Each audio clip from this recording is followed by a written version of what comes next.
Halo Desapta. Iya, halo Bu Guru Yuni. Halo Desapta, Bu Guru minta waktunya Desapta sebentar ya. Jadi Bu Guru ingin tanya-tanya seputar bagaimana kebiasaan Desapta belajar di sekolah. Boleh? Boleh. Boleh.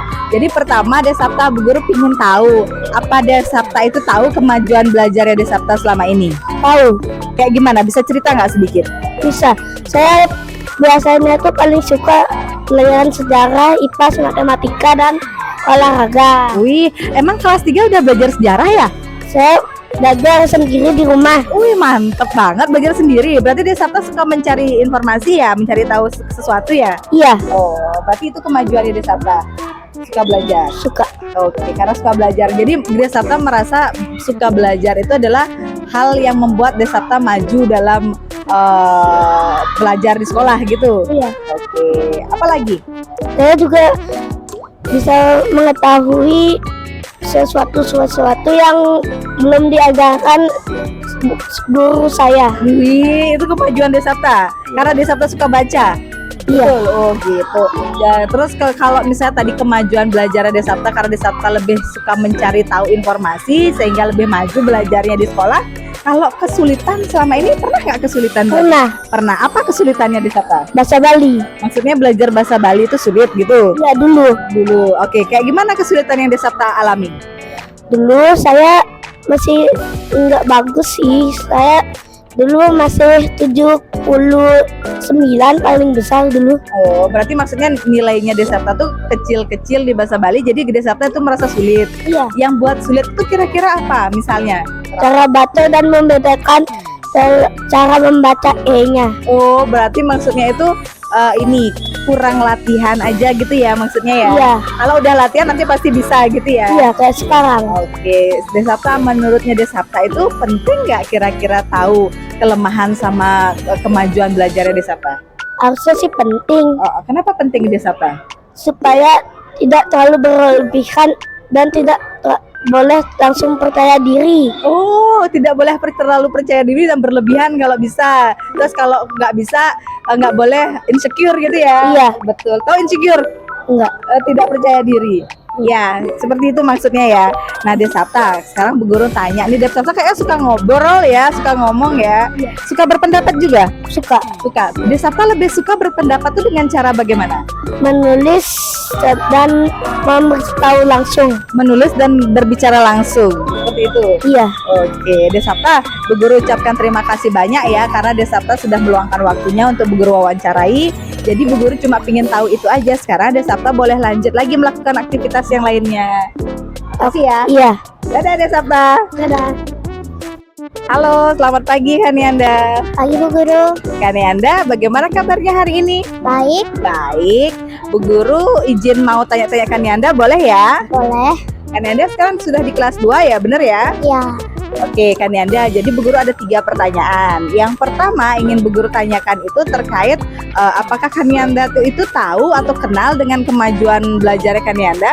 Yang paling tinggi itu nilainya tuh bahasa Inggris karena Kanianda tuh sukanya tuh bahasa Inggris. Oh, berarti Kanianda menganggap yang nilainya paling tinggi itu merupakan kemajuan belajarnya Kanianda gitu.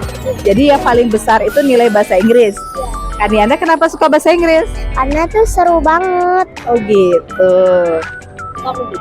Oke, itu kan dari kemajuan belajar ya Kanianda. Sekarang Bu Guru tanya, kalau kesulitan belajar Kanianda, kira-kira Kanianda tahu nggak kesulitan belajarnya? Tahu di MTK biasanya pas MTK tuh sering dapat nilai kecil Apa MTK Kanianda? matematika. Oh, matematika. Berarti di matematika Kanianda merasa Kanianda kesulitan. Iya, Kenapa bisa sulit Kanianda?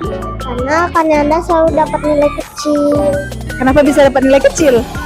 Karena belum belajar. Oh, karena belum belajar. Berarti Kanianda itu apakah kurang tertarik belajar matematika? Kurang tertarik. Kurang tertarik. Kira-kira apa yang buat kurang tertarik? Tahu nggak? Nanti kita cari tahu ya. Oke, Kanianda, menurut Kanianda penting nggak sih kita itu tahu kemajuan belajar yang kita alami itu apa, terus kesulitan belajar yang kita lalui itu apa? Menurut Kanianda penting atau enggak? Penting. Kenapa penting? Karena nanti kalau udah kemajuan itu nanti dapat nilai paling bagus. Oh, kalau udah bisa maju, Kanianda bisa mengukur diri Kanianda terus ya. Jadinya ya harus tahu ya. Walaupun yang kurang juga harus tahu ya gitu. Betul, berarti penting ya. Iya, Kanianda suka berpendapat nggak? suka Suka. Kalau berpendapat itu Kanianda lebih sukanya itu menyampaikan secara apa Kanianda? menulis. Lewat tulisan. Kalau ngomong langsung, Gak malu-malu sedikit. oh kadang-kadang malu-malu sedikit. Berarti lebih suka menulis ya? Iya. Oke Kanianda, Bu Guru cuma pingin tanya itu aja. Bu Guru ucapkan terima kasih atas waktunya ya. Sekarang masih istirahat ya. Silakan lanjut istirahat ya Kanianda. Makasih banyak. Oke Bu Guru.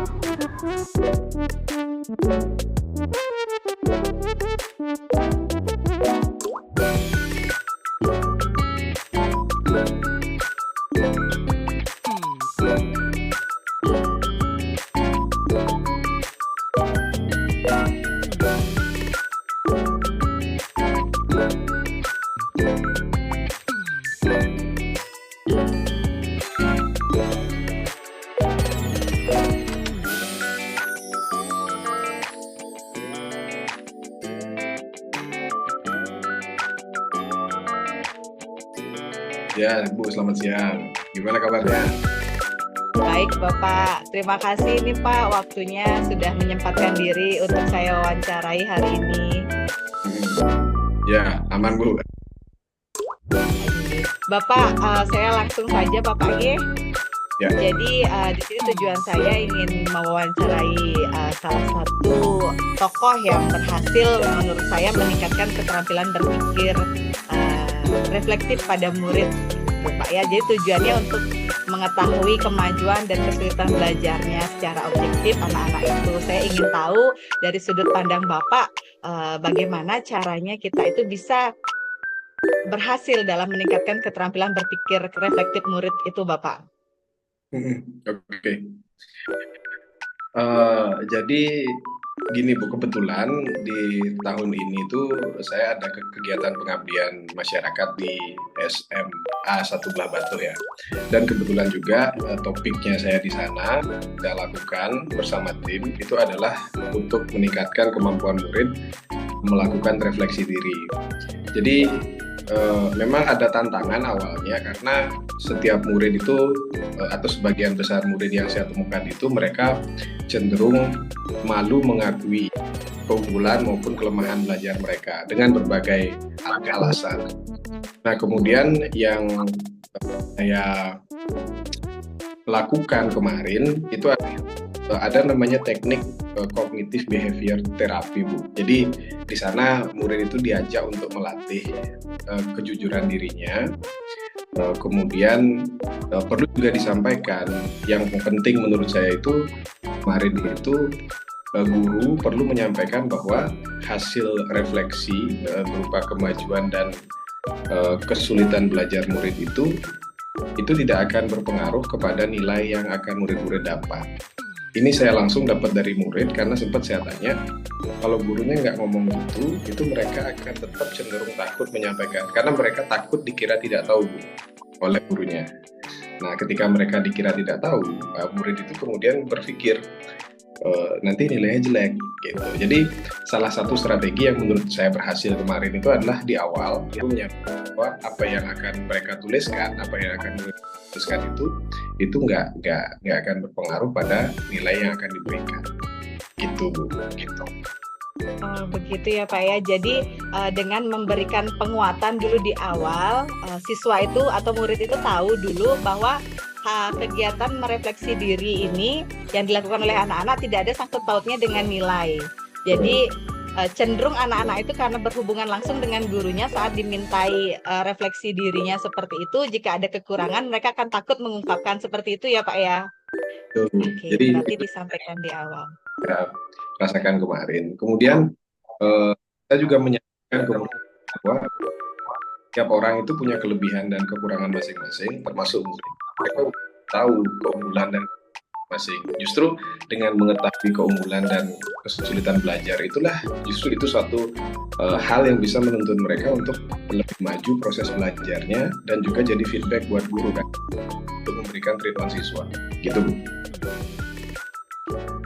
Jadi dikasih nilai moral gitu juga Pak ya, nilai kehidupan gitu seperti Kalau misalnya ibu di tingkat sekolah itu saya justru lebih tepat sebab anak-anak SD itu pertimbangannya lebih sedikit daripada anak-anak SMA yang saya treatment kemarin gitu. Oke. Baik Bapak, jadi memang seperti itu ya tipsnya di awal memberi penguatan, kemudian menanamkan nilai-nilai yang ada dalam kehidupan kita. Jadi itu adalah tips-tips yang bisa saya gunakan karena saya juga ingin melakukan hal yang sama seperti Bapak gitu Pak ya. Jadi saya berucapkan terima kasih banyak atas waktu dari Bapak dan juga jawaban-jawaban yang sudah Bapak berikan kepada saya. Mungkin Bapak, saya hanya ingin menanyakan itu saja ke Bapak. Selebihnya nanti jika ada misalnya yang ingin saya tanyakan kembali, saya mohon kesediaannya Bapak untuk saya bisa hubungi kembali ya Bapak. Sip Bu, aman. Ya. Baik Bapak, kalau begitu saya tutup hari ini ya Bapak percakapan. Terima kasih banyak. Selamat melanjutkan aktivitas. Ya, terima kasih Bu. Oke. Ya.